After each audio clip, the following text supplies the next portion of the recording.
Welcome to class 5 of the Get Wins drawing course. Thanks for coming. Let me start by explaining a little bit about what this is, what I do, what these free classes are all about. So, I teach drawing fundamentals at an animation school, and for the past 8 months or so, I've been bringing what I know onto the internet to try to teach people here as well.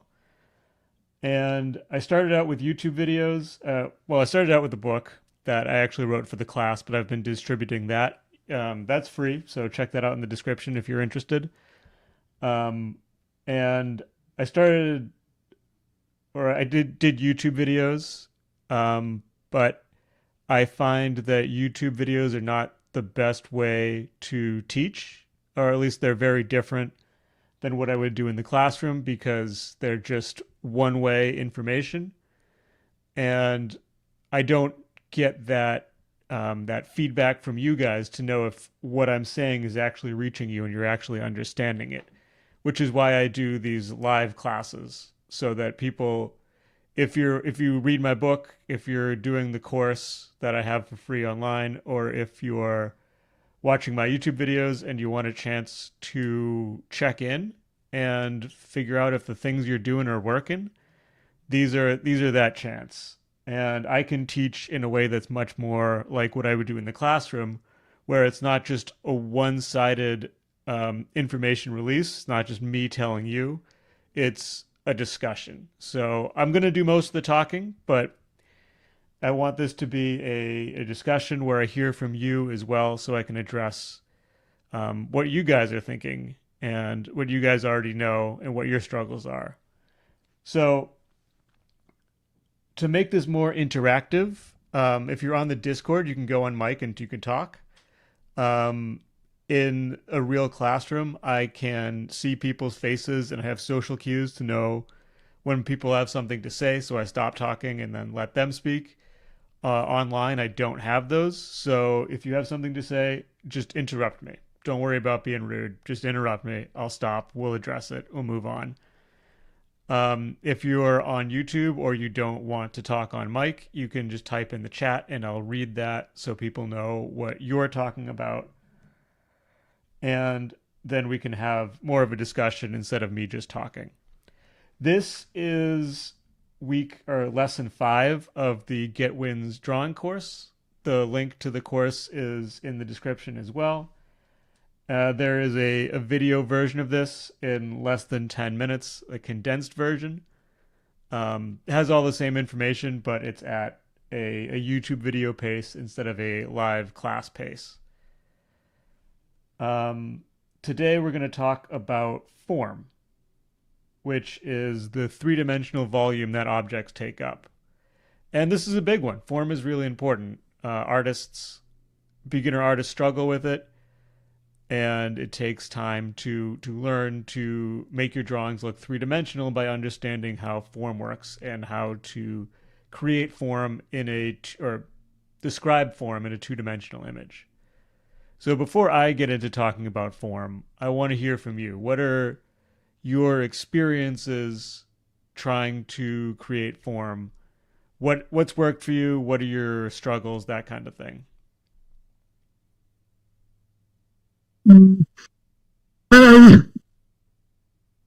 for me, I think it's like meshing it with the perspective, right?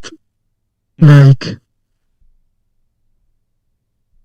yeah, like knowing exactly the shape that you want to make, but then you can find a way to fit it in the perspective. Mm-hmm. I guess like mastering the form is the video. Mm-hmm.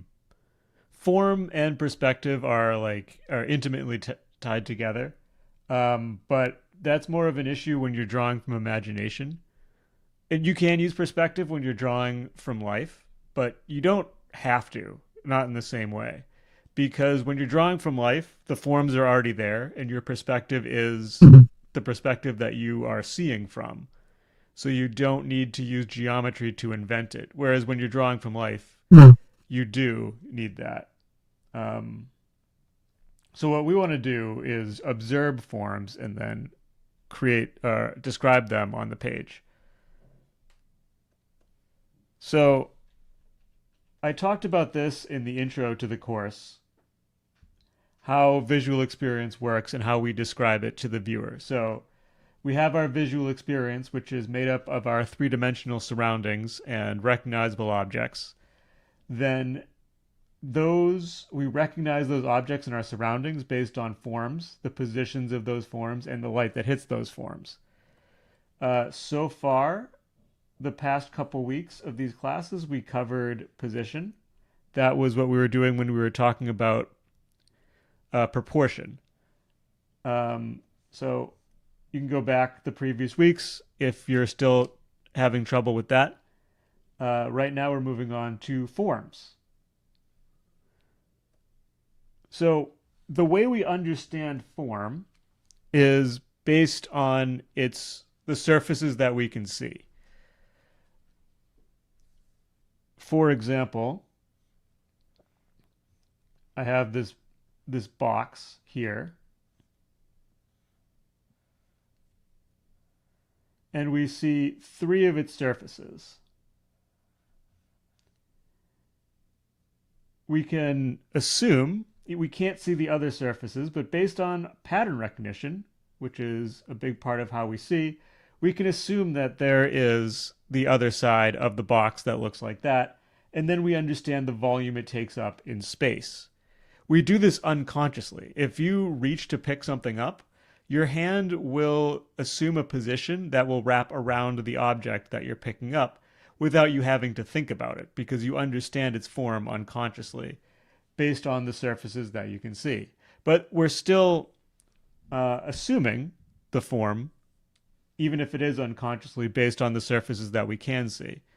And this is pattern recognition. So it's when you see a box like this and it appears three-dimensional, keep in mind I'm drawing, but if you saw this in real life, if you saw a box like this, you assume that these shapes, these parallelogram shapes, are caused by the underlying form of that box. Because most of the time when you see that, the vast majority of the time when you see shapes arranged like that in your visual field, they are created by that underlying box. It is possible that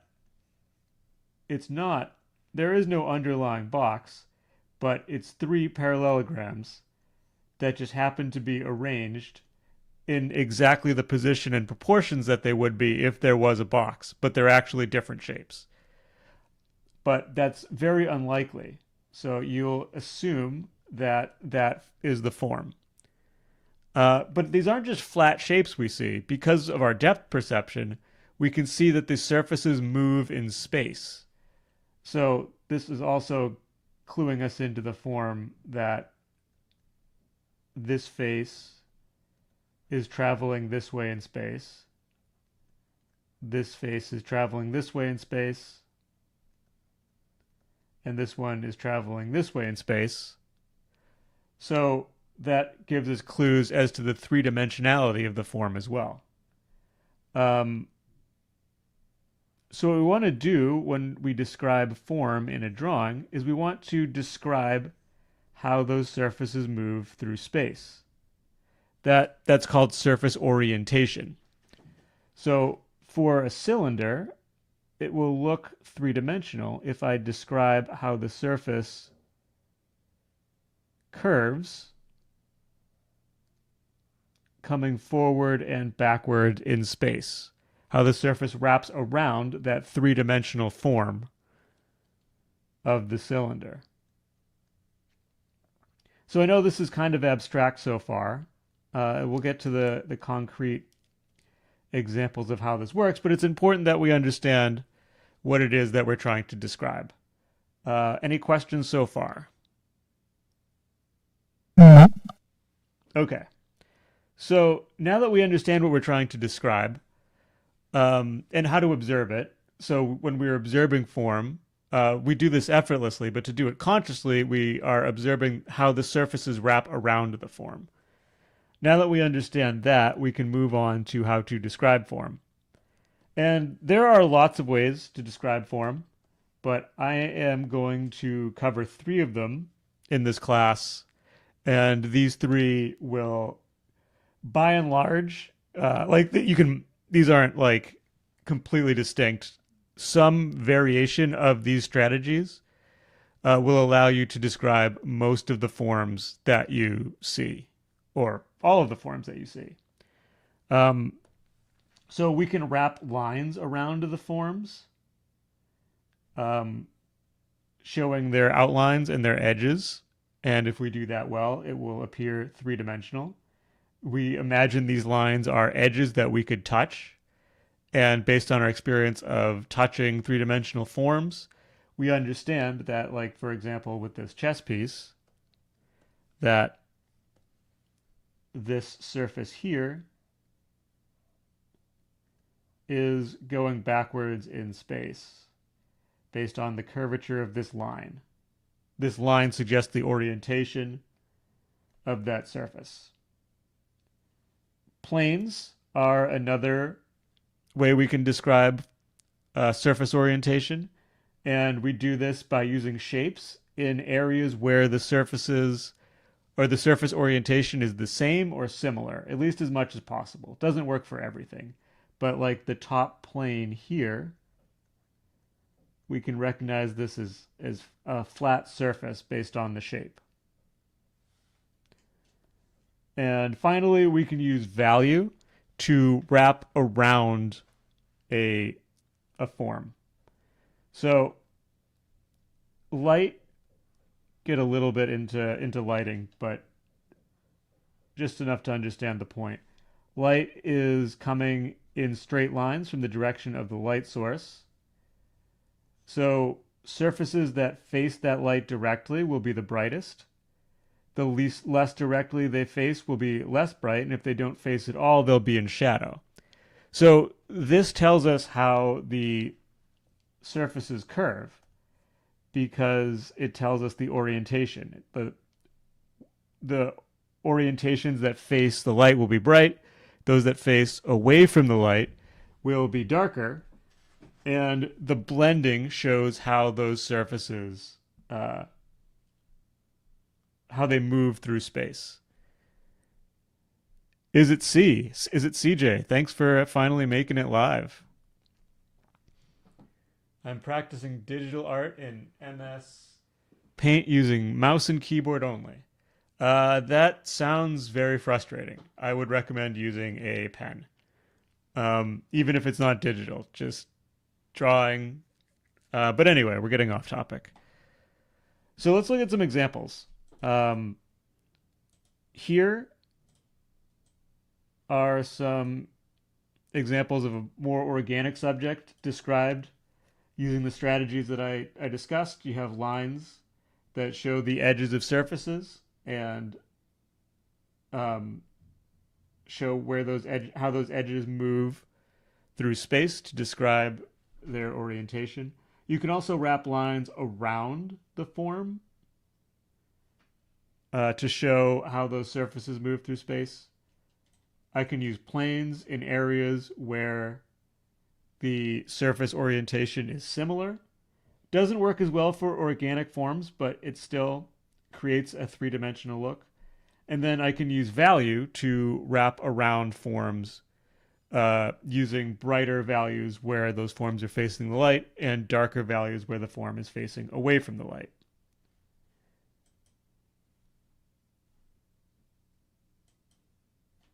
So, yes, either way, I'm still finding out what frustrates me to do, so I experiment with both ways. Yeah, that's a good strategy, is to experiment and find out what works for you.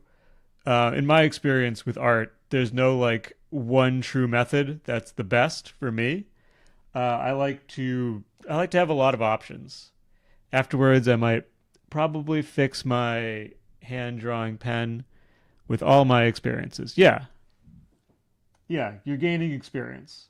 So in this illustration, this is an etching by Albrecht Dürer. And if you look closely, so right away, like this, the forms are very clear of these hands.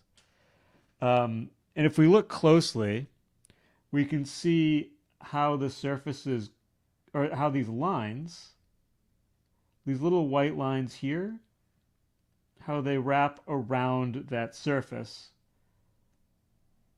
so we understand its orientation going through space, and the forms are very clear.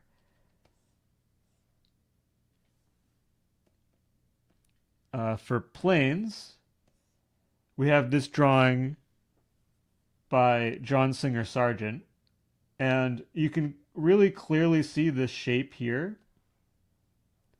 represents the side plane of the nose. So the nose is oriented, the surface of the nose is oriented this way, and then it curves and it's oriented this way, or a similar way that's facing away from the light. Oops. Similarly, the front plane, or the front of the nose, is also a plane that we can understand its surface orientation. So that makes this nose appear very three-dimensional with just a couple shapes. And then finally, we have this drawing by Ilya Repin, where you can see that the surfaces that face the light, like the forehead here, are brighter, and then the surfaces that face away from the light, like the side of the face here, are much darker. And where those surfaces turn quickly, like on the bottom of the nose, we get a quick turn. Where they turn more gradually, like here with the cheeks, we get a more gradual transition between light and dark areas that show that it's more rounded. So I have an illustration that explains this more. Bear with me. Usually I load these ahead of time, but I just forgot this one.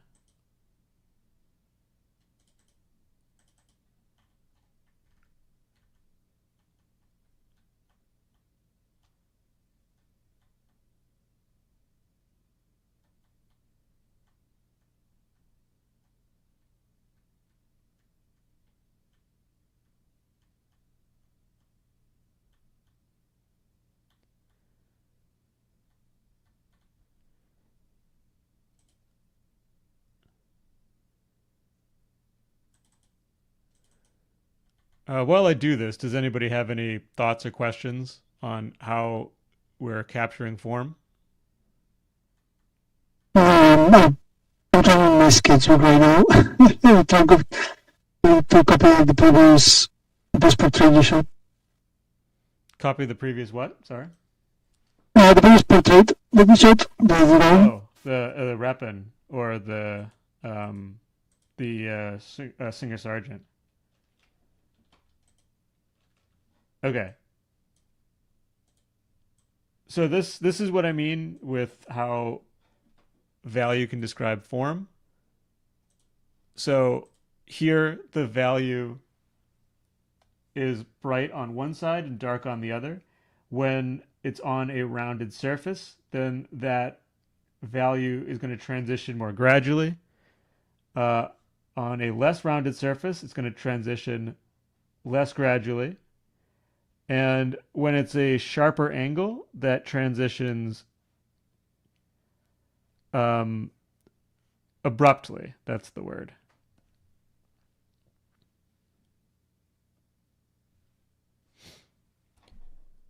So those are the strategies that I'm going to teach for describing form. So to give an example, in this image, I'm describing the edges with lines.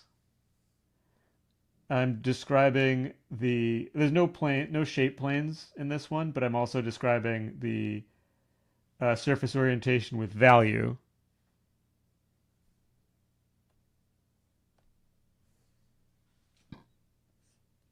So it's pretty simple to explain this stuff, or at least, can do it in 10 minutes-ish. But to actually be able to do this, it takes a lot more work. This is the kind of thing that we want to practice in the course. So I have 2 exercises to give you to practice describing form. But before, and two versions of the same exercise, I should say. But before I get into that, I want to cover how we use exercises to build our skills in the context of this course. Um, it's the context of this course, but I think it's also just good practice generally for how to use exercises to build your skills. So I divide. This is review to anybody who's seen enough of my stuff, so you can skip through this if you're watching this not live. I divide study into exercises and projects. So exercises are drawings where the point is the experience itself. The point of exercises is to take the theory that I explain and give you firsthand practice with it. Whether the drawing turns out good or not is not actually that important. It's just to get you hands-on experience, because it's one thing to know things intellectually, but for practical skills like art, knowing something intellectually isn't really the point. The point is to know it experientially, to have that experience of doing it, to know what it's like in action. So that's why exercises are important. The other more important aspect of study is a project. So this is a drawing or a series of drawings that you would not be able to do without the skills that you're trying to build. So in the first WINS course, I give you exercises every week, and you have a project that you attempt basically as many times as you can to keep improving at it. So I'm going to give you the exercises this week, and then the project is to draw an object to the best of your ability. And the more you draw this object, the better you're going to get at drawing the object, because this is the end goal of the course, is to draw well from observation.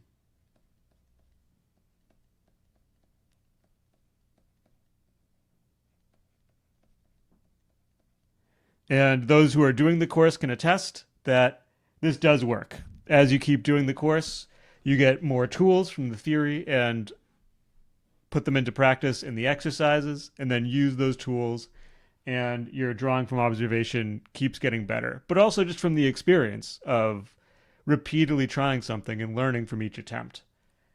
For this project, you want to do real life objects, not photos. Actually, for the exercises as well. For everything in this course, we're doing only real life objects and not photos. It's not that you should never draw from photos, but when you're learning to draw, it's better to learn to draw from real life than from photos.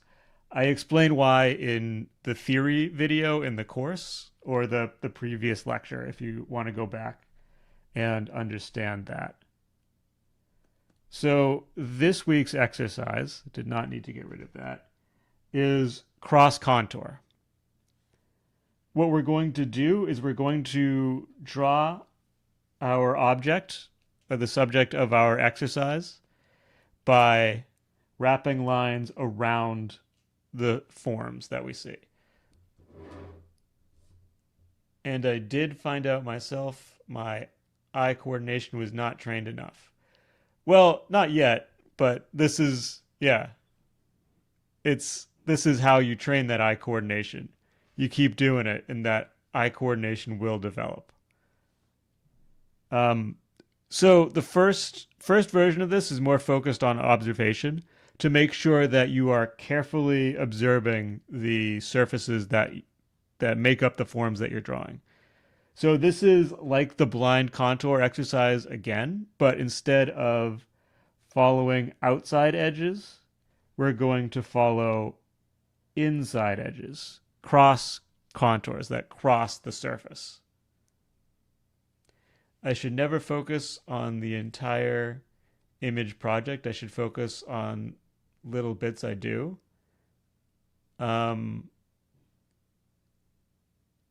Yeah, taking things slow. I'm not sure what you mean by entire image project. I'll keep talking and give you a chance to get back to me on that. Um, so when we were doing blind contour, we picked a point and our eyes followed that point along the edge. And as we did that, our pen followed the path our eye was taking. And ideally, it felt like our pen was touching the edge of the surface. So we're doing the same thing here, but now our eye is moving across the surface, and you want to go nice and slow to make sure that you're really seeing that form clearly. And as you're doing that, you're going to move your pen across the page, following that surface or following the path your eye is taking. Ideally, it feels like your pen is touching that surface and going back and forward in space. Um, the entire image project is the stuff I wanted to draw, if I'm reading that right. I think you should still draw the stuff you want to draw. I don't know what you want to draw, so it's hard for me to talk about it too much. But the study is. I'll take a step back um, before I get back into this exercise because I do think this is important. So, study is drawing where you're trying to get better, but you still need personal art too. Or you could call it play. I think that's what I referred to it in previous lessons. This is the stuff you want to draw. It's important to do this as well because study is how you learn to draw. Play is how you learn to draw like you. And it might not turn out well when you're a beginner, but that's okay. You should try to enjoy it. Try to express yourself. And as you study, the skills you build in the study will transfer over to play and personal work, and that will get better. But if all you do is study, you don't learn to draw like you, and all you do is get good at studying, which is not really what you want. So I'm going to just follow these edges slowly. And I want to really focus on those contours on this. Sorry. Sometimes it's hard to talk and draw at the same time. I'm trying to really focus my attention on the surface orientation and how the surface wraps around to the form. And in doing so, it's hard to talk about, it's hard to focus on what I want to say at the same time.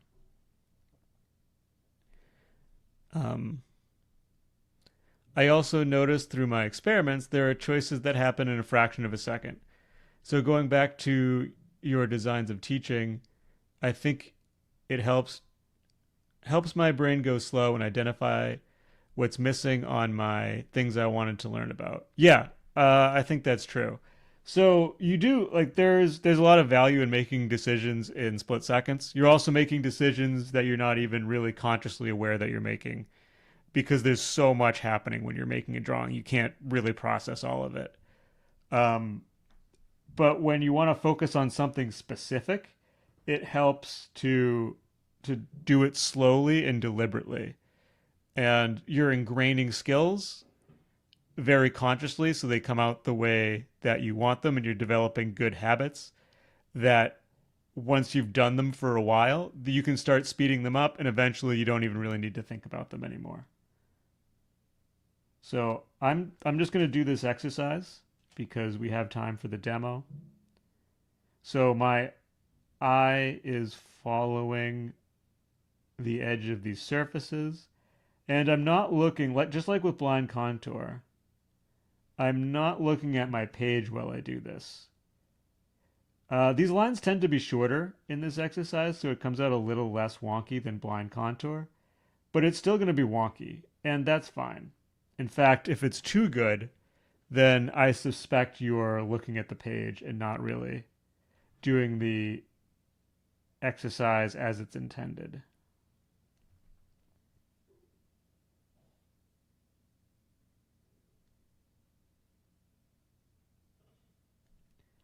So I also want to note that I'm doing this from a photograph because if I was doing this from the actual object on my desk, you wouldn't be able to see what I'm doing. This exercise works a lot better from life. I'm noticing that now.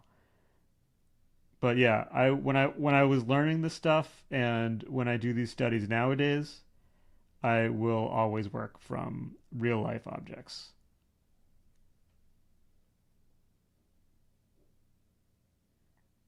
This exercise especially makes a difference because we have two eyes and we see three-dimensionally, whereas the photograph flattens the image. We don't have our depth perception to rely on as much.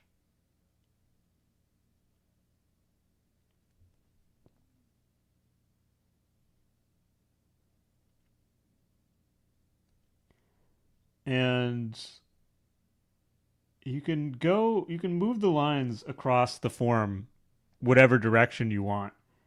Part of the benefit from this exercise is through trial and error, you kind of learn which angles to wrap lines around work better than others.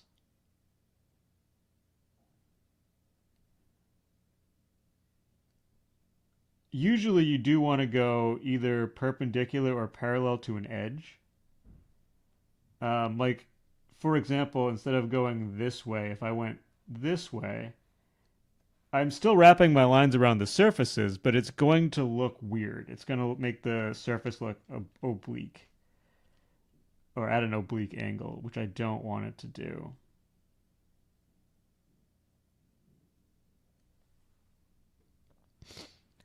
I also wanted to share what I found out my I also wanted to share what I found out my random experiments, especially in MS Paint.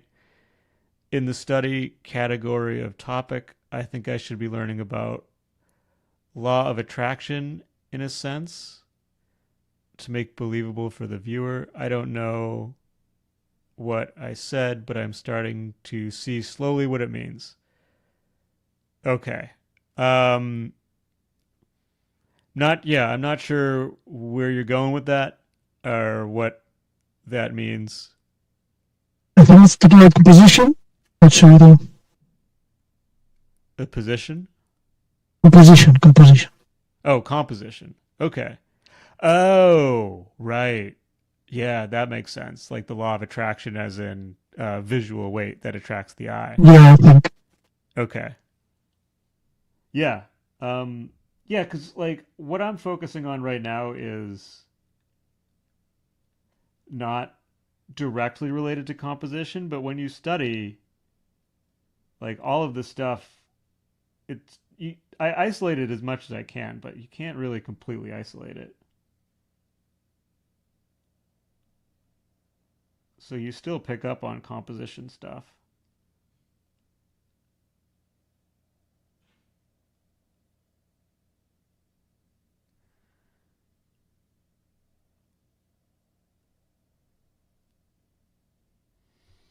So I want you to do a blind version of this exercise, like I just did, or it's an option as a version of this exercise because the blind version focuses more on observing forms and observing how surfaces wrap around form. And it seems obvious that you know how to see things because you see things all the time. But when it comes to art, seeing is how should I word this? Seeing is a skill.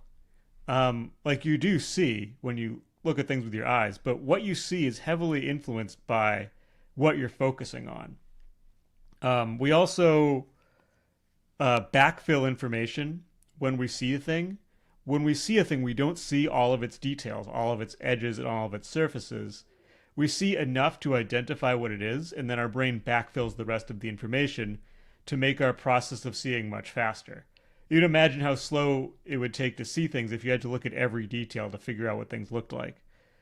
But the problem with that, like it's very good for seeing in regular life.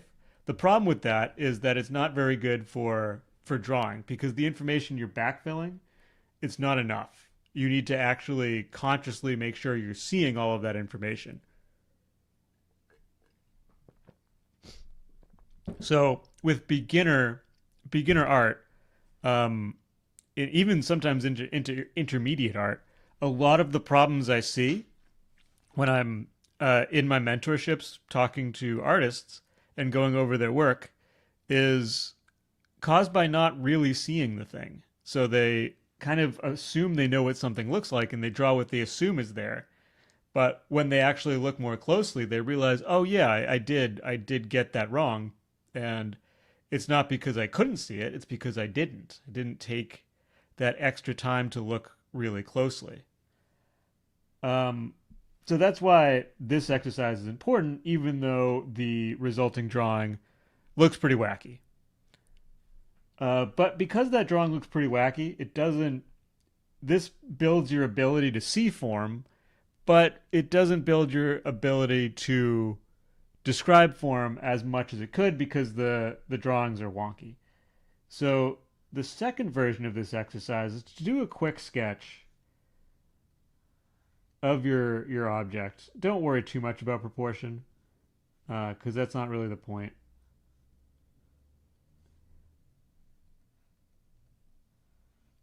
And then you're going to do the same thing where you wrap lines around the surface, but this time you can look at your drawing. So you should still take the time to look really closely at your object and see the surfaces, just like you did before, but instead of drawing at the exact same time, you can slow down, take in the form, and observe those details. And then once you understand the form, you can represent it on the page by wrapping lines around it. So this gives you practice, uh, less explicitly at seeing forms and more explicitly at describing them.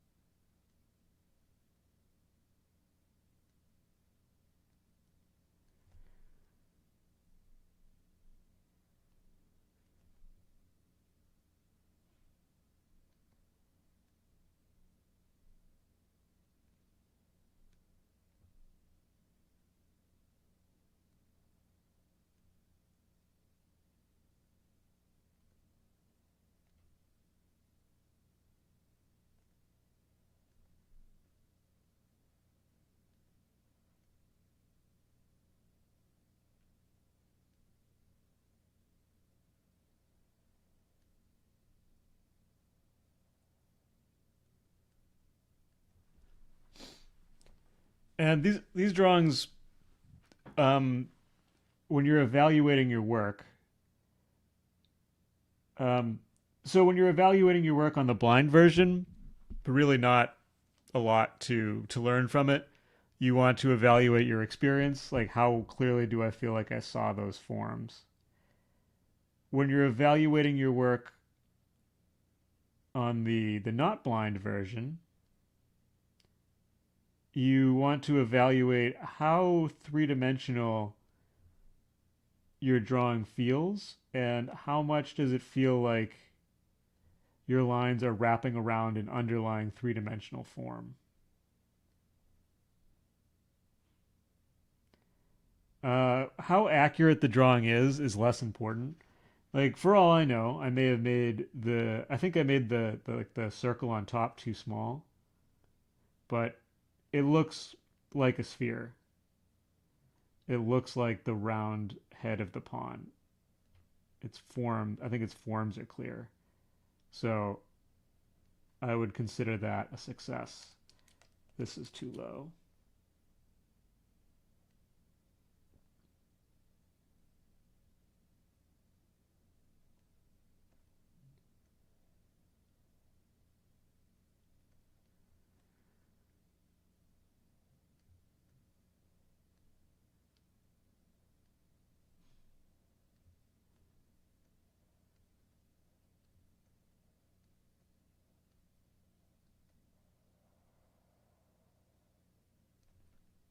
And if you want, you can also do these in two directions and kind of create a grid like the wireframe that you might see in a 3D program. And then you can really see the form really clearly. I don't usually do this personally because I think it looks better aesthetically without these extra lines, but it's really up to you. Oh, that's not really working.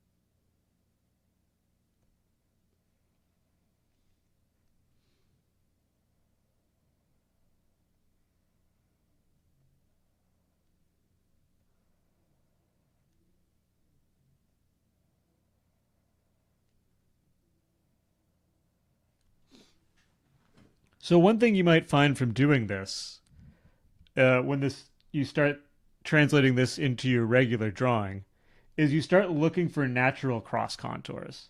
What I mean by that is like if I'm drawing this chess piece, I notice that this line here where the ball meets the neck or whatever you want to call that piece, it follows that form really well.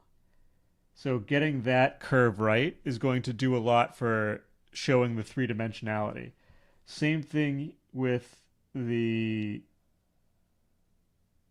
like plane here, drawing that, or this ridge here, the bottom here, that these edges naturally follow the form in a way that makes it very clear where it's going in space.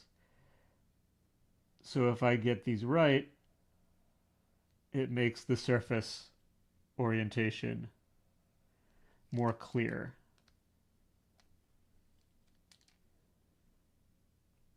So that is today's lesson. That's what I got. Um, Either way, I do in A4 paper, mechanical pencil, or MS Paint. I think the genuine issue I have is confidence in my lines. The confidence is real. Confidence is really turns me off of my or pause my drawing. Um, so line confidence takes years. I think this is something that people struggle with, but I think if you understand how long it takes to develop really good line quality, it you'll be more able to be patient with yourself because it takes a really long time. You're building a physical skill, and even if you practice everything perfectly, it still takes years to build. Just do the best you can with the line quality you have and be patient with yourself. Over time, it gets better. I'm going to talk more about line next week, so that will help. Um, any other thoughts or questions, either on this or just in general? We have a little bit less, or yeah, we have about 10 minutes left before I have to wrap, which I may or may not use depending on how many questions there are. You're welcome. No questions. Well, I don't have a question specifically, but just it's been some days without drawing anything, and now I'm just like trying not to start again. So that's the value. Um, so wait, sorry, what was the question? No. I was saying that I don't have like a specific question, just sharing that it's better not to not periods of time if you're starting and trying to learn because it gets very hard to start again. Mm-hmm. I do need to Mhm. identify all my frustration cues so I can fix. Maybe that might be a good strategy. But I think realistically, you're going to be frustrated sometimes. You're going to be unmotivated sometimes. And I think a better goal is not to try to never be frustrated, but to not let that frustration derail you from what you want to do. Um, One thing I've found with negative emotions in general, um, audio is painful, by the way. Is the audio loud for anyone else? Not on Discord. Not in Discord. Oh, the same Cool. as the other video on YouTube, I guess. Yeah, I did turn that down. I guess I can turn it down a bit more. The audio input. Well, I don't know what it's like now, so I guess I'll check in the recording and see how that sounds. Um, okay, so yeah, negative emotions. Um, yes, it was loud. Okay, I did turn it down. Sorry about that. I turned it down more since the last stream, but I guess it wasn't enough, so I turned it down even more after you pointed that out. So thanks for letting me know. Um, so negative emotions, and this goes beyond art. That when you, in my experience, I don't know if this is something a psychologist would co-sign or not, but in my experience, trying to avoid negative emotions like fear or anger or frustration or like nervousness, anything that you don't like feeling, trying to avoid that feeling makes it more powerful. Especially like fear or nervousness, like you add to the stress of whatever is already stressing you out with the additional fear of trying not to be nervous at the same time. Um, Instead, what I've found a more productive way to handle emotions like that is instead of trying to avoid them or trying to suppress them, because that doesn't work either, at least not for me, not in a healthy way at least, is to feel them, to acknowledge them, and give like allow yourself to feel them, but at the same time you can separate that feeling from your actions. So if, for example, you're drawing and you feel frustrated, instead of trying to not be frustrated, just accept that feeling, just feel it. Um, and in doing so, you can take away a lot of its power. And then you you you feel it, you let it work through your system, and in my experience, doing that alone lets it go. Like instead of fighting it, you accept it, and by accepting it, you can move on. Like okay, I felt this way, I feel this way, but I still want to do what I want to do. Like the part of me that wants to improve my art wants to keep going even though I have these emotions, and then you keep going even with the emotion. Um, it's very much a tangent, but I think it's something like a lot of the problems of beginner artists are not they're not technical, they're not skill based, they're emotional, they're habits, stuff like that. So I do still think it's valuable to address them, even though as an art teacher, I don't really have the specific training for that kind of thing. I do have the experience of helping people through it. So there is some real world expertise, even if it's not grounded in the kind of knowledge that like a professional psychiatrist or something would have. If you guys want to check out my practice art, I do have a link in my channel. It's all free.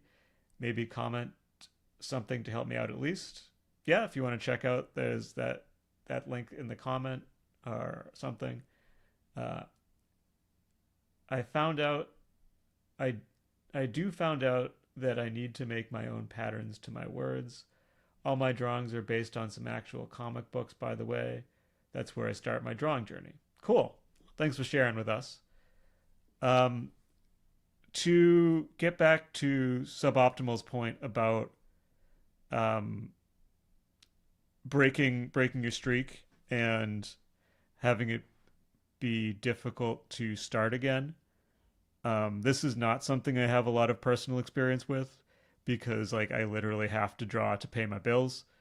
But I think that this is actually the topic I'm thinking about for my next video when I finally have time to do that again. Mhm. So, um, not relying on motivation, but relying on habit and eventually identity formation. Um, because if I'm not drawing, like I've been doing it for so long, it's become part of my identity that it feels like part of me is missing and that I will be extra motivated. Yeah. It's and I don't think there's like a formula to get there besides just time and consistency. Um, so yeah, and like what you said, you skipped 6 days. That's not that long. I've skipped 6 days before. Well, now it's been like 8. Eight. I've skipped Yeah, eight but days before. it's not. It's not like a motivation because I like I'm super motivated. I get in I open the app or like get my sketchbook or whatever, and then I just start the canvas and I just can't start the drawing. You know, like it's yeah.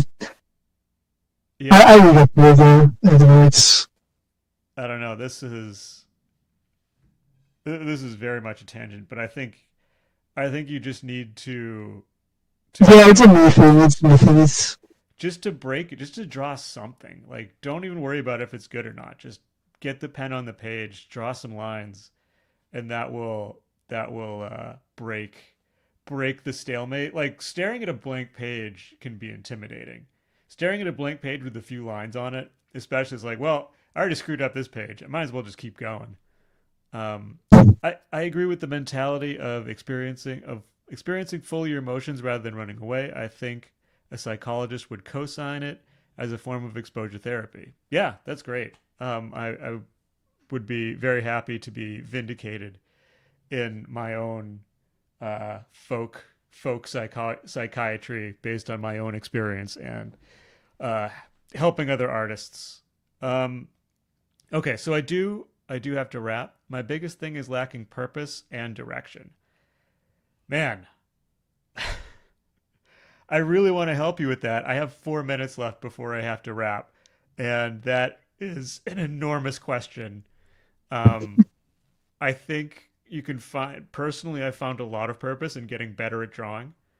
Like waking up and studying, knowing that if I keep doing this in the long term, my drawings get better and better, gives me a lot of purpose and motivation to want to do the things that I do. Um, I do have to wrap though. Before I wrap, let me again thank you all for coming, for asking questions, for being part of this. This doesn't work without you guys. Otherwise, it's just me talking, and that's no fun.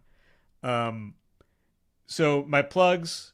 There's a free book that you can download in the description, and I know free book is usually just a little bit of promo. This is the real deal. It is a lot of free content that I probably should be charging for if I was a better business person. This is part of a free course that you can also find the link in the description. This is to help you uh, develop good study habits. It's all stuff, it's all information that's in the book, but it's put in a more actionable way. So you know how to actually put the stuff into practice.